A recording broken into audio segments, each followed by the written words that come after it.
Uran railway मार्गावर आजपासून म्हणजेच 15 डिसेंबरपासून गव्हाण आणि तरघर हे दोन नवीन स्थानक सुरू करण्यात आले आहेत। यामधील तरघर स्थानक 25 डिसेंबर रोजी सुरू होणाऱ्या नवी मुंबई आंतरराष्ट्रीय विमानतळाच्या दृष्टीने महत्त्वाचे ठरणार आहे।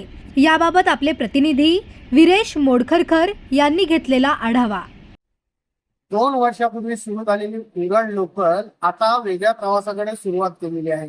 या लोकलच्या आता 10 फेऱ्या वाढवण्यात आलेल्या आहेत। म्हणजे 15 डिसेंबर पासून या 40 फेऱ्या होत्या त्या आता 50 फेऱ्या करण्यात आलेल्या आहेत। आणि त्याचबरोबर या मार्गावरचे 2 स्टेशन जे आहेत, 2 स्थानक जे आहेत, एक गव्हाण स्थानक आणि तरघर स्थानक, हे 2 स्थानक सुद्धा आता सुरू करण्यात आलेले आहेत। यामधलं जे तरघर जे स्थानक आहे ते नवी मुंबई विमानतळ जे आहे ते 25 डिसेंबर रोजी त्याचं शुभारंभ होत आहे।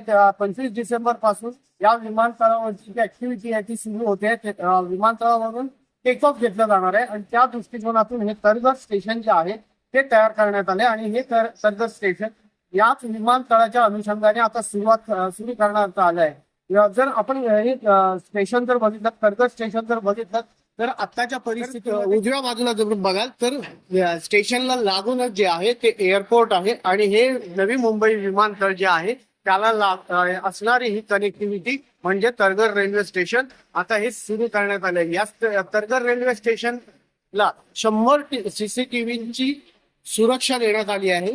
तर हे स्टेशन या मार्गावरच्या उरण मार्गावरच्या स्टेशन पैकी हे स्टेशन जर बघितलं तर त्याची बनावट जी आहे ती अगदी आंतरराष्ट्रीय दर्जाची बनावट करण्यात आलेली आहे आणि त्याच दर्जाचं हे स्टेशन बनवलेलं आहे, जेणेकरून या एअरपोर्ट मध्ये येणारी जी वर्दळ आहे या स्टेशनवर होणार असल्या कारणाने हे स्टेशन सुद्धा भव्य आणि दिव्य बनवण्यात आलेलं आहे।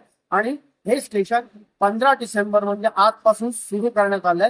तर या स्टेशनवरून येणारी जाणारी जी वर्दळ आहे ती सुद्धा खूप मोठ्या प्रमाणात होणार आहे आणि म्हणून या स्टेशनची जी कनेक्टिव्हिटी आहे ती उरण नवी मुंबईत नाही तर मुंबईच्या लोकांसाठी सुद्धा खूप चांगली होणार आहे। त्यामुळे हे स्टेशन महत्वाचं स्टेशन ठरणार आहे।